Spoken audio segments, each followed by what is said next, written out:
जब किसी से रिश्ता छूट रहा होता है तो हम उस रिश्ते को उस समय जोड़ने का बहुत प्रयत्न करते हैं, किंतु हमारी बहुत कोशिशों के बावजूद भी वह रिश्ता छूट जाता है।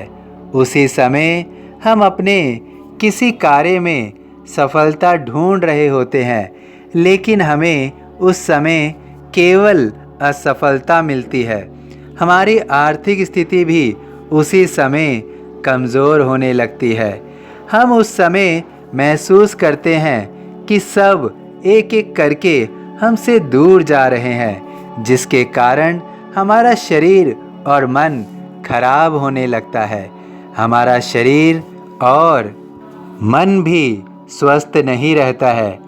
अब वह समय आ गया है जहाँ हम भी स्वयं का साथ छोड़ने को तैयार हो जाते हैं। ऐसा क्यों होता है?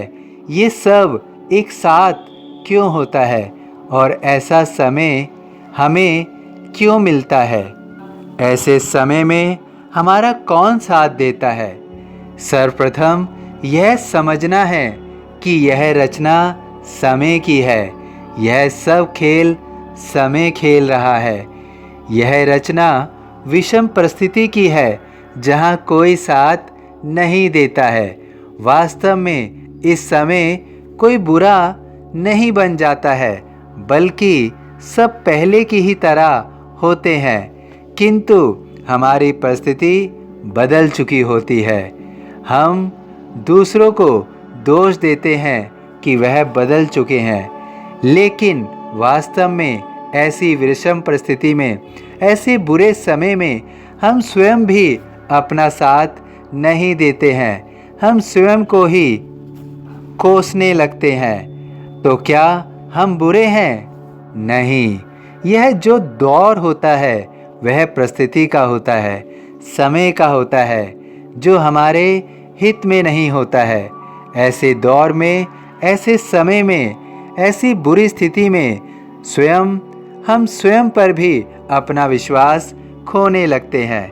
हमारा धैर्य हमारा साथ छोड़ने लगता है, और एक समय ऐसा आता है जहाँ हमें महसूस होता है कि यह हमारे जीवन का सबसे खराब समय चल रहा है। ऐसे समय में हमें स्वयं में धैर्य रखना होता है, संयम रखना होता है, ताकि हम स्वयं का साथ ना छोड़ें। जब धैर्य रखते हैं तभी यह बुरा समय भी समझ जाता है कि वह अब तुम्हारा कुछ बिगाड़ नहीं सकता।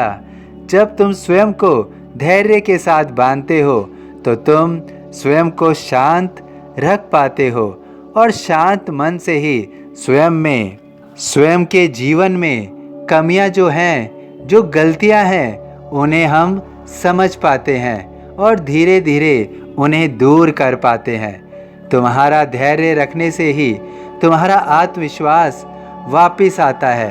अब तुम्हें जहाँ परेशानी आ रही थी, वे सब परेशानियाँ एक एक करके दूर हो जाती हैं। जो तुम्हारे अपने रूठे होते हैं, छूटे होते हैं, वो भी मान जाते हैं। वास्तव में जीवन में खेल बुरे समय का है, विषम परिस्थिति का है। यदि तुमने ऐसे बुरे समय में धैर्य रख लिया तो समय का काम तो गुजरना ही है, तो बुरा समय भी निश्चित रूप से गुजरेगा। तुम्हें केवल विषम परिस्थिति से घबराना नहीं है। विषम परिस्थिति कैसी भी हो, तुम्हें निरंतर उससे लड़ना है और धैर्य बनाए रखना है। इससे तुम्हारे जीवन का परिणाम निर्धारित होता है और तुम अपने जीवन को सही मार्ग पर ला पाते हो। मन में रखना दृढ़ विश्वास, करे समाधि पूरी आस।